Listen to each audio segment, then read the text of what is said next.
Oke, selamat datang di channel Fisikaholik dan hari ini kita akan membahas tentang persiapan PAS untuk semester ganjil ya.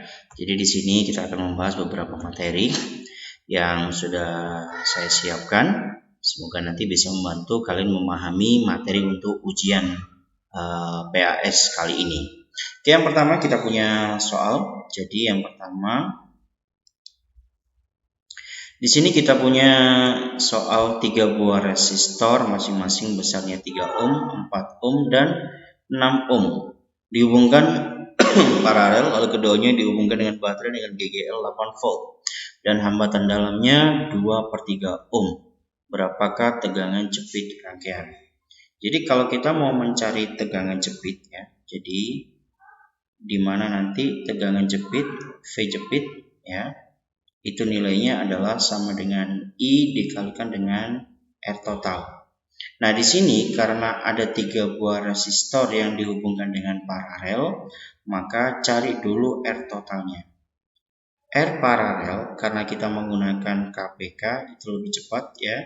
Jadi KPK ini P1 ditambah P2 ditambah P3. Dan di sini kita dapatkan 3, 4, 6. KPK-nya adalah 12 dibagi dengan 12 dibagi 3, 4 ditambah dengan 3 ditambah dengan 2. Maka ketemunya adalah 12 dibagi dengan 9 atau sama dengan 4/3. Nah, dari sini kita sudah ketemu R total, maka kita lanjutkan untuk mencari I total. Untuk mencari I total, maka kita hanya butuh yang namanya V dibagi dengan R total ditambah dengan R kecil karena ada hambatan dalamnya ya. Jadi dari sini kita masukkan besarnya tegangannya adalah 8 volt dibagi dengan R totalnya adalah 4/3 ditambah dengan hambatan dalamnya adalah 2/3.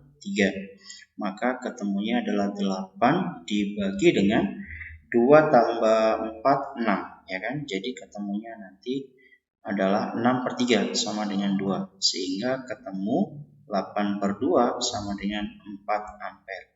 Nah, setelah itu baru kita masukkan ke sini. 4 dikalikan R totalnya tadi adalah 4 dibagi dengan 3. Maka ketemunya adalah sama dengan 16 dibagi dengan 3. Maka ketemunya adalah 5,33 ampere. Jadi dari sini jawabannya adalah B, seperti itu. Oke, mudah bukan? Kalau gitu kita akan lanjutkan ke soal berikutnya. Oke, soal berikutnya. Air dimasak menggunakan pemanas air dengan spesifikasi 250 watt. Air akan dimasak memiliki berat 1 kg dan suhunya 35 derajat Celcius.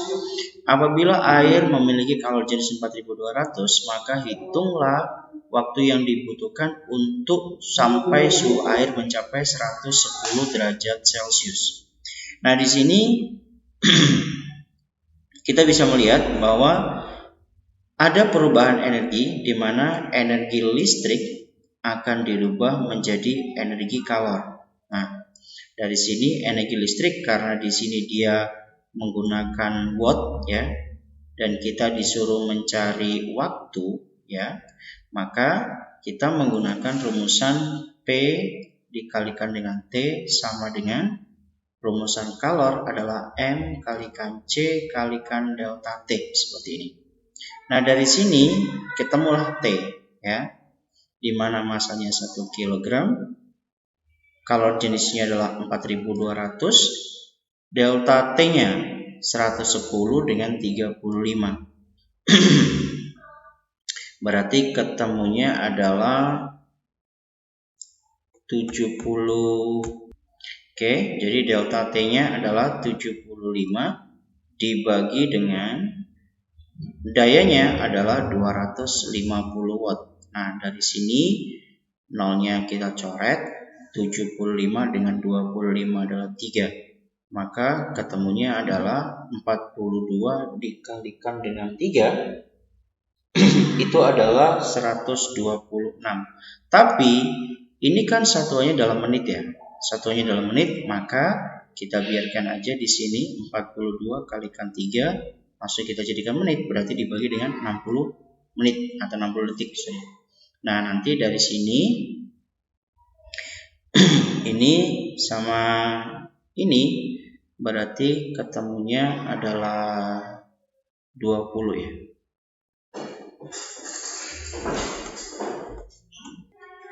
Oke, dan ini kan 420 ya, kurang nolnya, sorry. Nah, di sini berarti 42 dengan 2 ketemunya 21, nolnya hilang. Berarti ketemunya adalah nanti 21 menit. Jadi, dari sini jawabannya adalah E, seperti itu. Oke, bisa dipahami kan? Jadi, cara mengerjakannya seperti itu. Baik, kita lanjutkan ke soal nomor 3. Dua buah lampu masing-masing tertuliskan 60 watt 120 volt dan 40 watt 120 volt. Jika kedua lampu dihubungkan seri pada tegangan 120 volt, maka jumlah daya kedua lampu itu berapa? Nah, jadi gini. Kita tinggal melihat di sini. Dua lampu tersebut dihubungkan secara seri. Jika nanti dihubungkan dengan seri, maka ketika kita disuruh mencari jumlah daya, ya, maka jumlah dayanya itu sama dengan P seper P total, ya, sama dengan seper P1 ditambah seper P2. Karena kita menggunakan seper, maka paling gampang kita langsung menggunakan rumusan KPK. Ingat ya, kalau kita ketemu seper-seper seperti itu, maka kita paling gampang menggunakan KPK. Oke, sekarang kita lihat di sini. Di situ dayanya yang pertama adalah 60 sama 40. Nah, kita cari KPK-nya antara 40 dan 60. KPK-nya adalah 120. Sehingga nanti 120 dibagi 60 ketemu 2 ditambah 120 dibagi 40 ketemu 3. Sehingga nanti ketemu dayanya adalah 120 dibagi dengan 5. Maka ketemunya adalah 24 dalam satuan watt seperti ini. Sehingga nanti jawabannya adalah A. Oke, bisa dipahami ya? Kalau bisa dipahami, kita lanjut ke soal berikutnya. Di soal yang nomor 4, kita punya rangkaian seperti ini. Di sini yang ditanyakan adalah kuat arus, ya. Perhatikan, kuat arus yang melalui hambatan 3 ohm. Perhatikan hambatan 3 ohm. Pada hambatan 3 ohm, ini adalah 3 ohm dia dirangkai secara seri. Nah, apabila dia dirangkai dengan seri, maka ketentuannya adalah I total akan sama dengan I pada rangkaian seri. Ini perhatikan baik-baik ya. Nah, dari sini ketika kita disuruh mencari I total karena sama dengan I seri, maka otomatis kita akan mencari besarnya I total. Untuk mencari besar I total, maka kita harus mentotal seluruh hambatannya dulu. Yang pertama yang paralel. Karena ini sama, RP-nya 6 semuanya, maka kita boleh menggunakan rumusan R dibagi dengan N.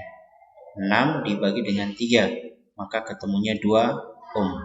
Setelah itu baru kita total dengan rangkaian yang di seri. Berarti 2 tambah dengan 3, maka ketemunya 5 ohm. Nah, dari sini maka kita bisa mencari I total, di mana I total itu rumusannya adalah V dibagi dengan R total. V-nya didapatkan 6 dibagi dengan R totalnya adalah 5, maka ketemunya adalah 1,2 ampere seperti itu. Jadi di sini jawabannya yang memungkinkan adalah 1,25 ampere, yaitu jawabannya E seperti itu. Oke, bisa dipahami ya? Kalau bisa dipahami, kita lanjutkan ke pembahasan nomor 5. Oke, kita lanjutkan ke soal nomor 5. Di sini, di soal nomor 5, kita punya soal tentang gaya kolom ya. Di sini 3 buah muatan sejenis nilainya 2 terletak pada sudut-sudut segitiga sama sisi yang panjangnya 10. Besar medan listrik pada muatan yang terletak pada salah satu sudut segitiga adalah berapa? Oke, sekarang kita coba gambarkan segitiganya sama sisi ya. Oke, agak sedikit ini ya. Karena dia sama sisi, otomatis seluruh sisinya sama dan sudutnya adalah 60 derajat ya. Kemudian di setiap sisi, anggaplah ini sisi A, ini sisi B, di sini sisi C. Ini kita disuruh mencari salah satu sisinya. Nah, karena di sini muatannya semua sama, plus plus plus, maka kita akan mencoba mencari di satu sisi. Saya mencoba mencari di sisi C. Di sisi C akan dipengaruhi oleh medan yang ada di A dan medan yang ada di B, seperti itu. Sekarang kita lihat, ini muatannya sejenis, maka plus plus, maka gayanya akan ke sebelah kanan seperti ini.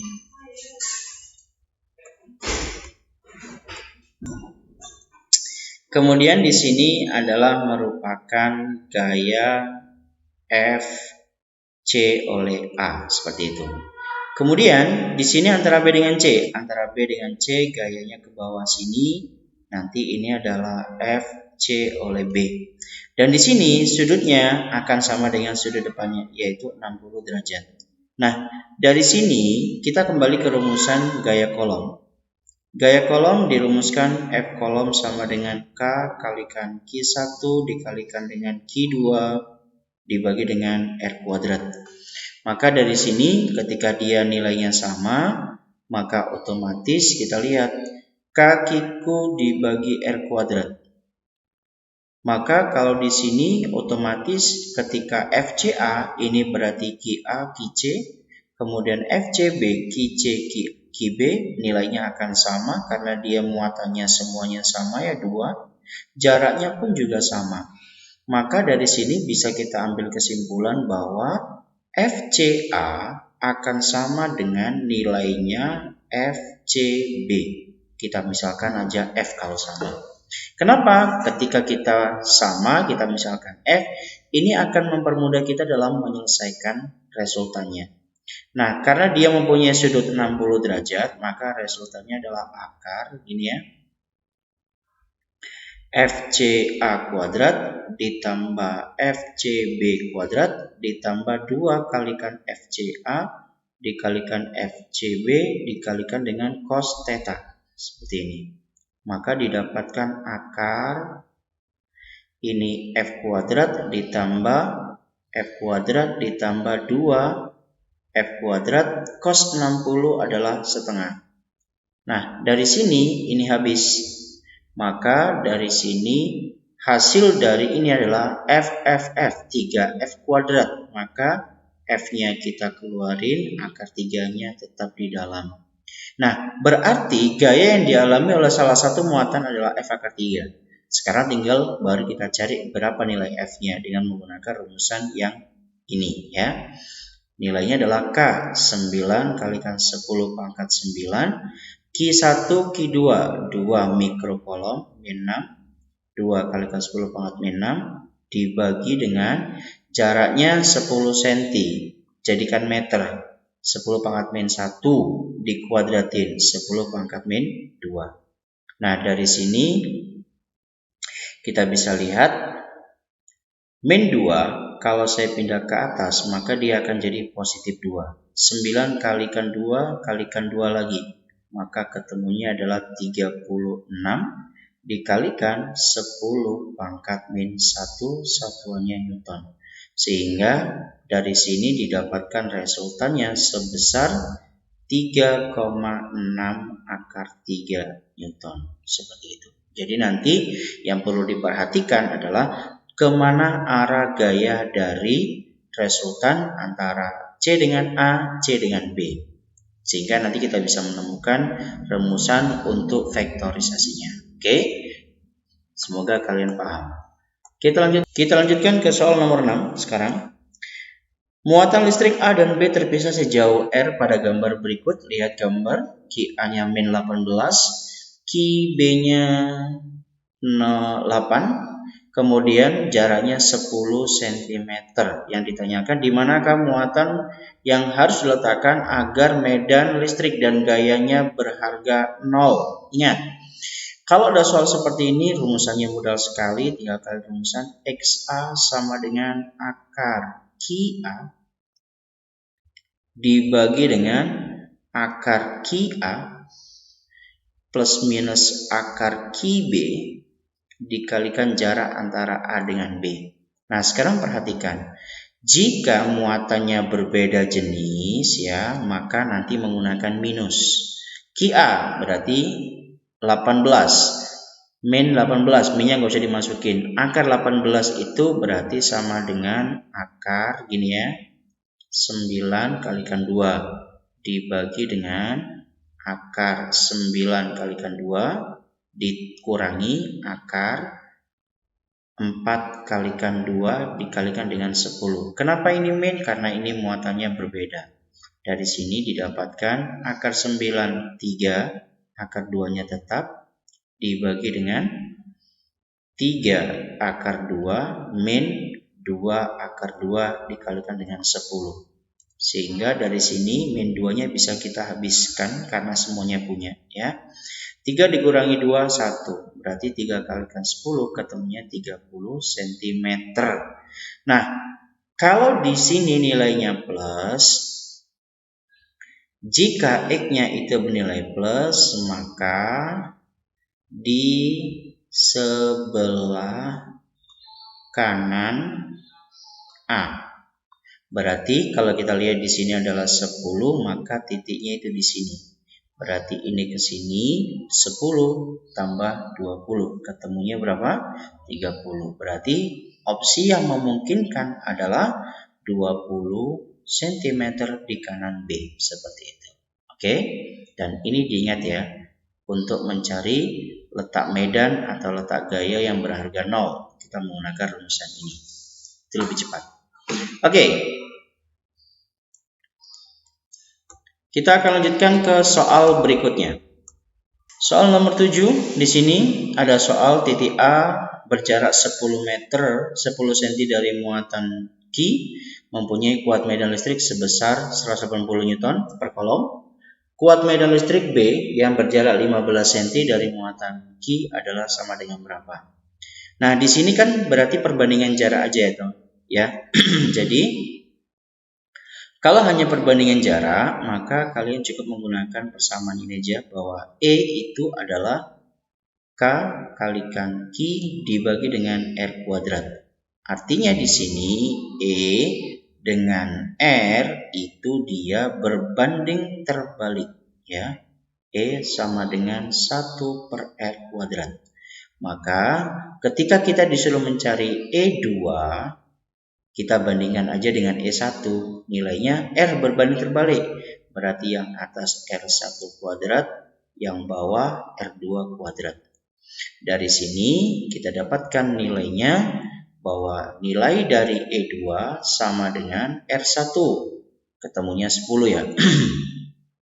10 kuadrat berarti 100. Dibagi dengan 15 kuadrat, 225.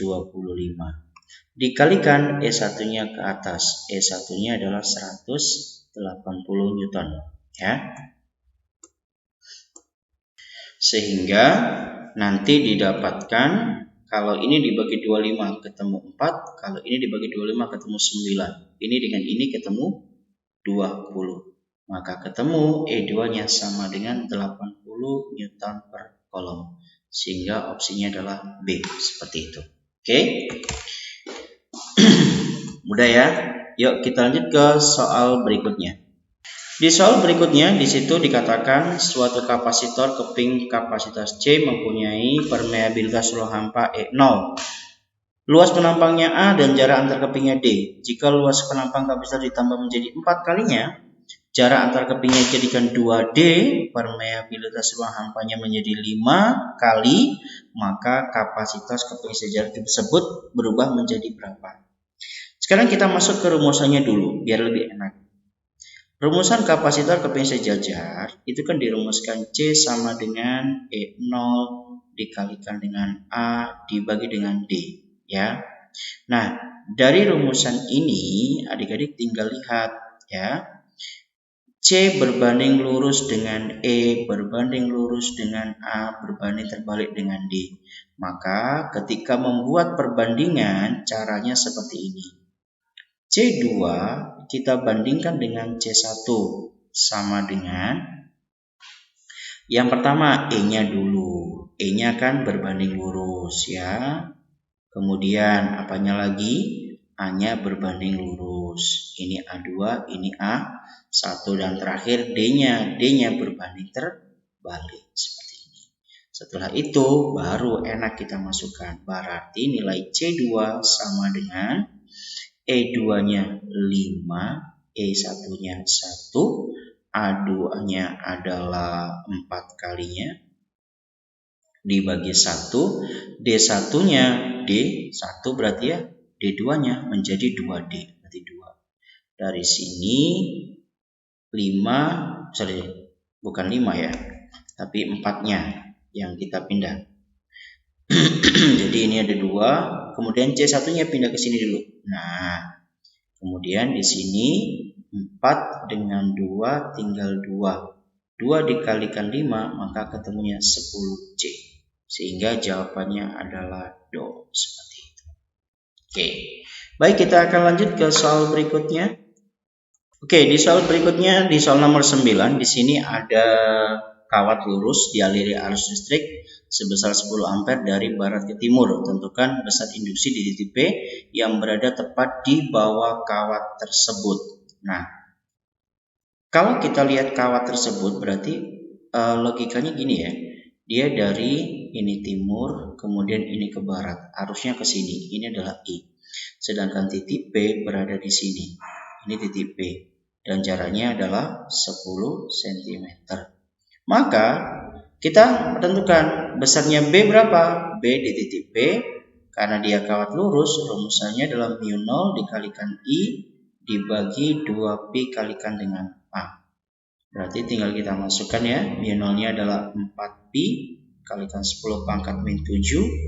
I-nya adalah 10 dibagi dengan 2Pi A. 2Pi karena dia 10 cm, maka kita jadikan meter. 10 pangkat min 1. Maka dari sini hasilnya 4Pi 2Pi tinggal 2 min 1 dinaikkan jadi positif 1.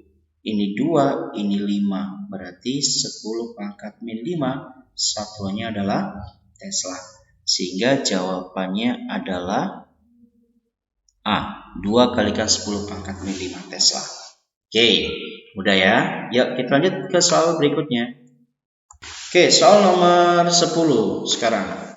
Suatu solenoida terdiri dari 3 lilitan berarus 2 ampere, panjang solenoida 30. Induksi magnet di tengah solenoida. Oke. Induksi magnet di tengah solenoida kita bisa merumuskan B0 adalah sama dengan mu0 dikalikan I dikalikan dengan N dibagi dengan L seperti ini ya. Sehingga dari sini didapatkan mu0-nya adalah 4Pi kalikan 10 pangkat min 7. Arusnya adalah 2 ampere. Kemudian lilitannya ada 300 lilitan dibagi dengan panjangnya 30 cm. Berarti 3 dikalikan 10 pangkat min 1 seperti ini. Sini 3-nya habis ya. Min 1 dinaikkan jadi positif 1. Maka di sini sama dengan 4 kalikan 2, 8Pi dikalikan 10 pangkat min 1, 2, 3, coret. dengan ini, maka tinggal 10 pangkat min 4. Satunya adalah Tesla. Berarti jawabannya adalah BB. Ya, oke, sip. Mudah. Lanjut ke soal berikutnya. Oke, soal berikutnya. Sebuah kawat penghantar berarus listrik 5 ampere arahnya keluar bidang memotong tegak lurus garis gaya magnet dengan besar induksi 2 kalikan 10 pangkat min 4. Bila panjang kawat yang terpengaruh adalah 4 cm, berapa besar gaya magnetik yang timbul pada kawat?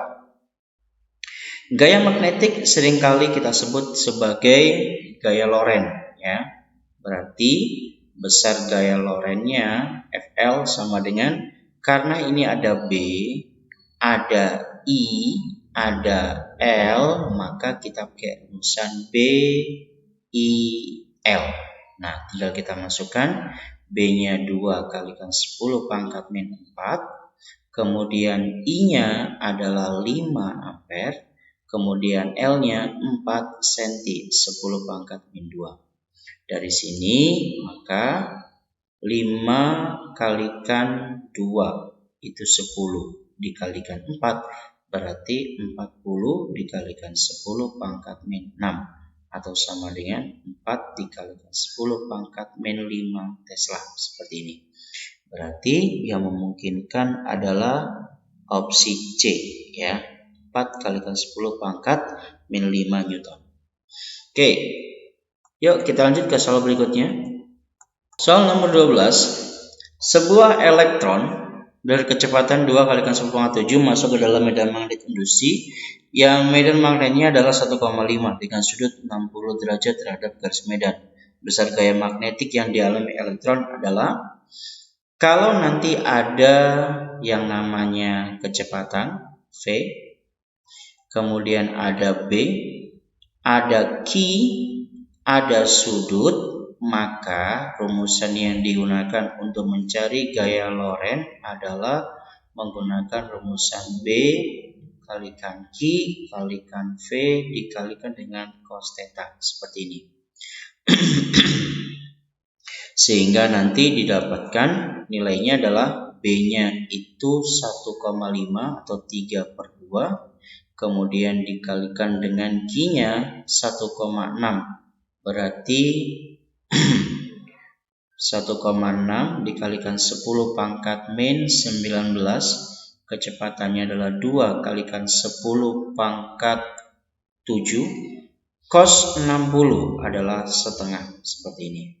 Sehingga didapatkan, kita lihat 2 sama 2 habis, 1,6 dengan 2 0,8. 0,8 kalikan 3 sama dengan 2,4 dikalikan 10 pangkat min 12 Newton, seperti ini. Berarti jawabannya adalah E, seperti itu. Oke, sip. Nomor 14. Di sini kita punya soal seperti ini. Sebuah kumparan mempunyai induktansi 700 mH, kemudian besar GGL yang dibangkitkan dari kumparan adalah 300 sampai 60. Yang ditanyakan adalah berapa besar GGL induksi. Nah, kalau ada induktansi ya seperti ini, berarti ini namanya GGL induksi diri, ya.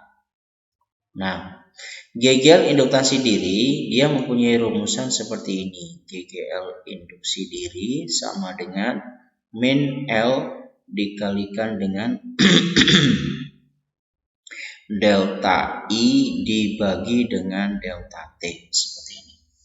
Dimana nanti L-nya adalah 700 mH, berarti 700 kalikan 10 pangkat 3.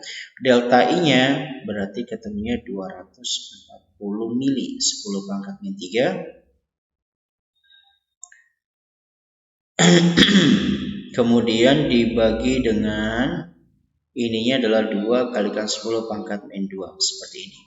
Jadi dari sini kita akan ketemu ini min 2 kalau dinaikkan jadi positif 2. Ini 2, ini 1. Berarti 3 tambah ini 5. Ini sama ini berarti tinggal min 1. 24 dengan 2 maka ketemunya 12. Berarti 12 ketemu 84 dikalikan 10 pangkat min 1 ya, atau sekitar 8,4. Satuannya adalah volt. Berarti jawabannya adalah E. Seperti ini. Ada yang namanya tegangan primer, berarti ini adalah VP. Kemudian ini adalah VS-nya sekunder. Kemudian dihubungkan pada lampu 60 watt. Pada lampu berarti ini adalah PS-nya.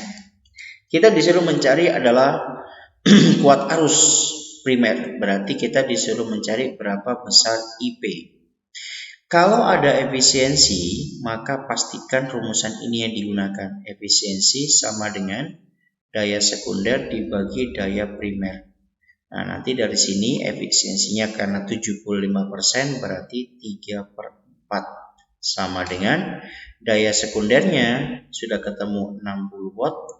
Sedangkan daya primernya akan kita ganti dengan V primer dikalikan I primer. Dari sini langsung ketemu nanti ya.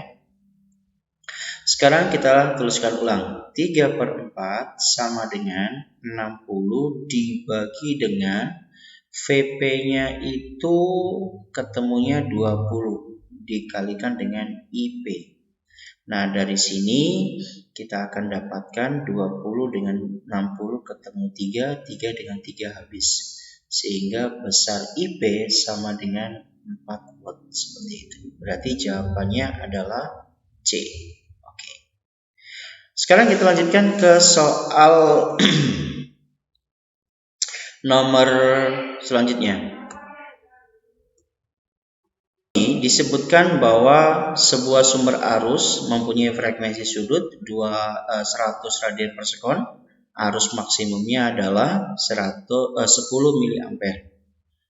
Pertanyaannya adalah arus yang terjadi pada selama waktu pi/600 adalah. Nah, adik-adik tahu kan bahwa fungsi sinusoidal itu kan diberikan bahwa I sama dengan I max dikalikan dengan sin kalikan omega kalikan T. I max-nya dikasih 10 mA. Kita tuliskan lagi sin, omeganya adalah 100, T-nya kita ganti dengan rumusan pi/600. Dari sini ini 100 habis, pi/6 adalah setara dengan 30 derajat. Maka dari sini 10 sin 30 adalah setengah. Maka ketemunya adalah 5 ampere. Jadi jawabannya adalah B. Seperti itu. Oke ya.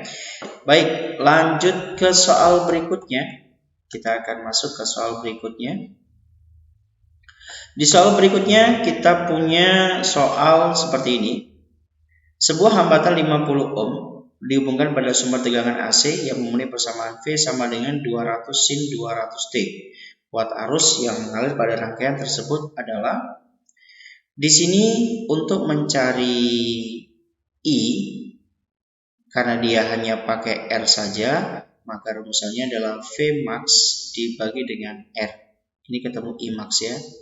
Maka dari sini V-nya adalah 200 dibagi dengan 5. Maka ketemunya adalah 40 ampere. Nah, ini 50 ya. Berarti kalau 50 maka arusnya hanya ketemu 4 ampere seperti ini. Dari sini kalau kita disuruh mencari I rata-rata, maka rumusannya adalah 2 kali I max dibagi dengan pi. Berarti 2 dikalikan dengan 4 dibagi dengan 3,14. Maka hasilnya adalah sekitar 2,55 ampere. Jadi diingat-ingat ya, kalau pertanyaannya adalah I rata-rata, maka kita menggunakan rumusan 2I maksimum dibagi dengan pi seperti itu. Oke. Ke soal nomor 19. Perhatikan gambar. Jika kita punya R, L, C, kemudian kecepatan sudutnya adalah 2000 radian per sekon, besarnya impedansi antara A dengan E itu berapa?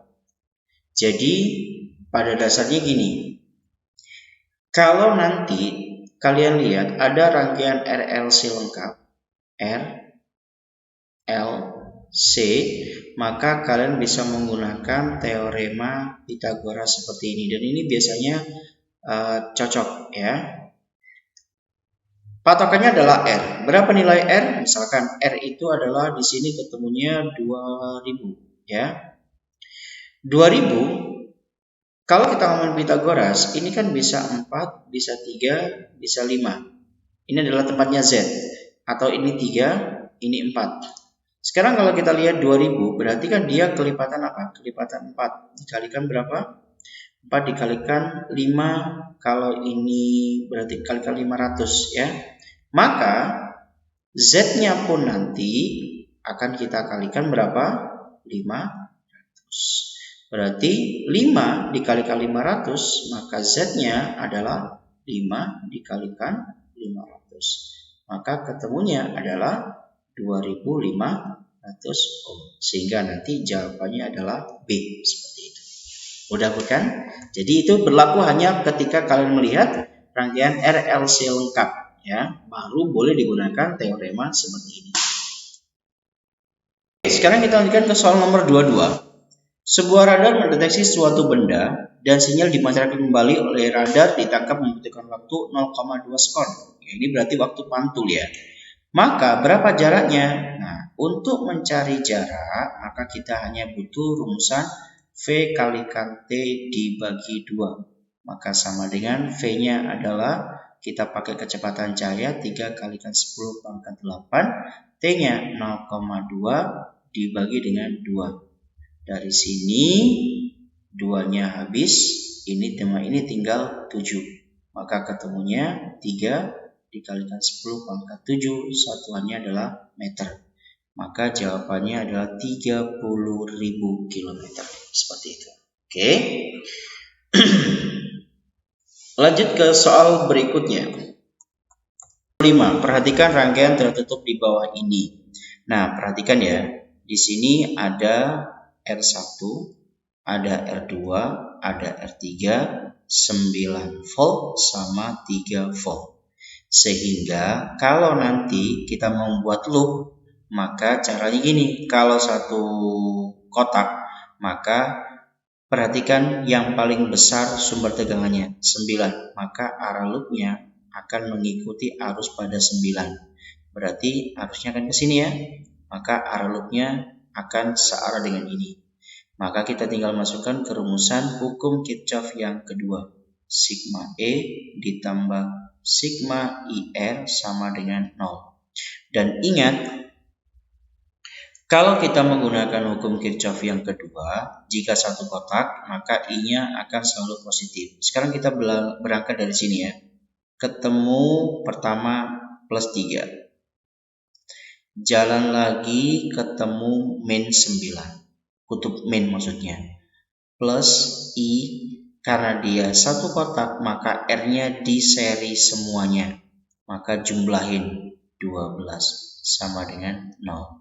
Maka besar I sama dengan ini min 6. Pindahin ke ruas kanan jadi 6 dibagi 12.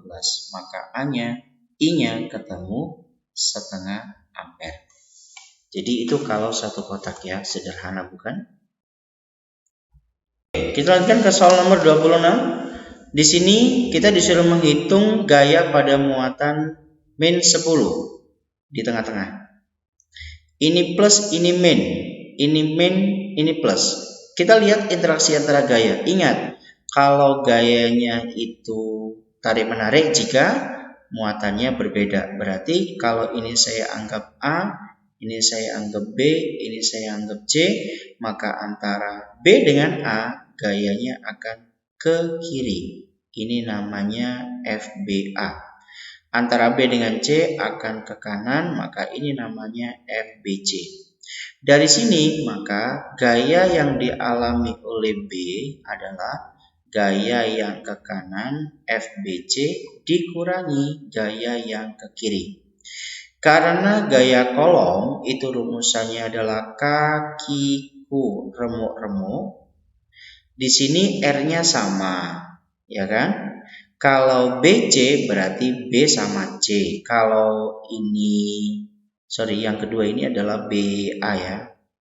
Kalau BA berarti B dengan A. Maka yang sama nggak usah ditulis ulang. Maka kita keluarin yang sama. Ki B dibagi R kuadrat dikalikan ini berarti yang ke kanan. Berarti kan yang C. Ki C dikurangi Ki A. Seperti ini. Dari sini kita masukkan angkanya. 9 kalikan 10 pangkat 9. Ki B-nya ketemunya tadi 50 mikrokolom. Ki B kan 10 ya. Ki B-nya 10 mikrokolom, 10 min 6 dibagi jaraknya 30 cm. 30 dikuadratin nanti jadi 900 dikalikan min 2-nya dikuadratin min 4. Dari sini maka ketemu Ki C-nya tadi 40 dikurangi dengan 50. Satuannya kita keluarin min 6. Nah, dari sini tinggal kita hitung adik-adik. Ini berarti 9-nya habis. Ini min 4 dengan 2 tinggal min 2. Ya. Min 2-nya naik dengan ini jadi 3. 3 tambah ini jadi berapa? 12 ya.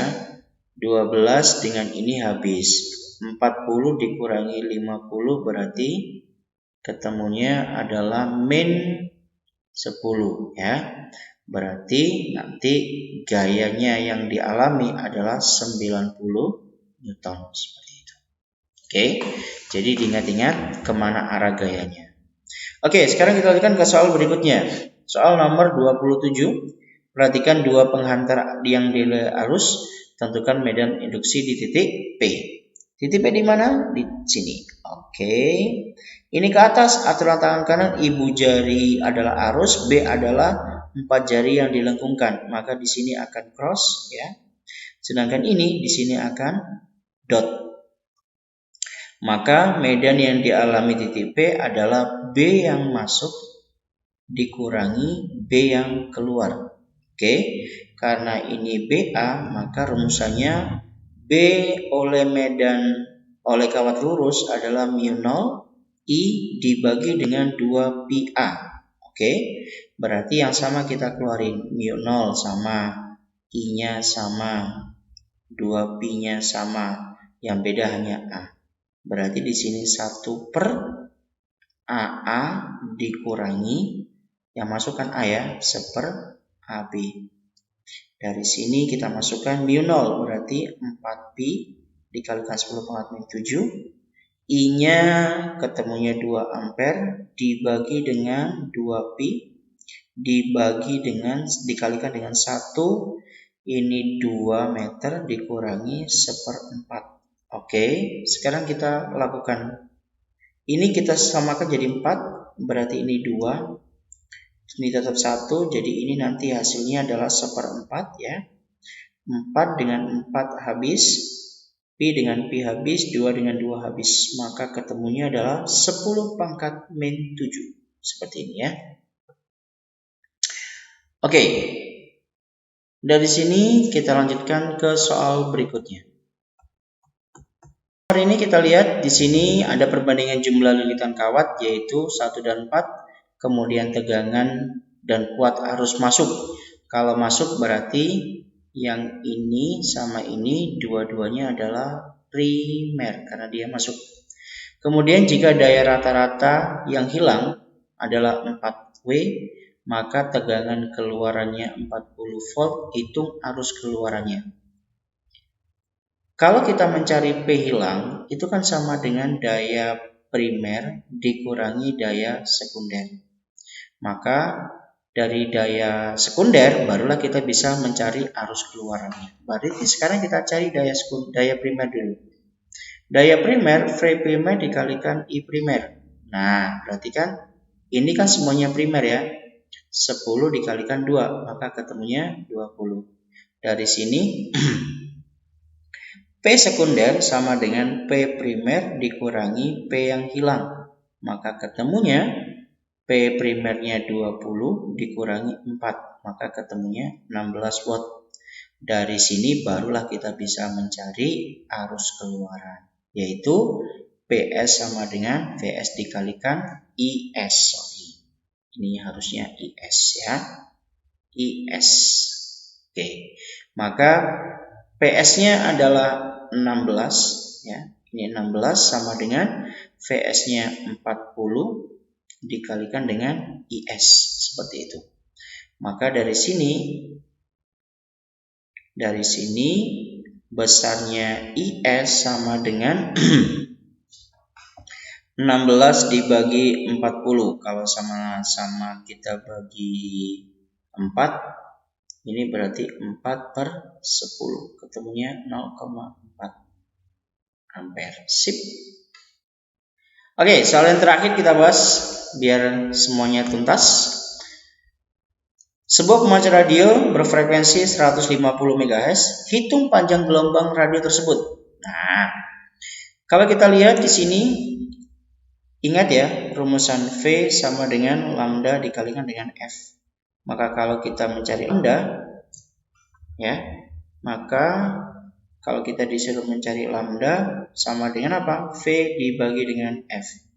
V karena dia gelombang elektromagnetik, maka kita samakan dengan kecepatan cahaya 3 kali 10 pangkat 8 dibagi dengan 150 mega 10 pangkat 6. Nah, dari sini ini sama ini jadi 7 ya. 7 dengan 8 maka tinggal 1. Maka ketemunya 30/15. Maka sama dengan 2.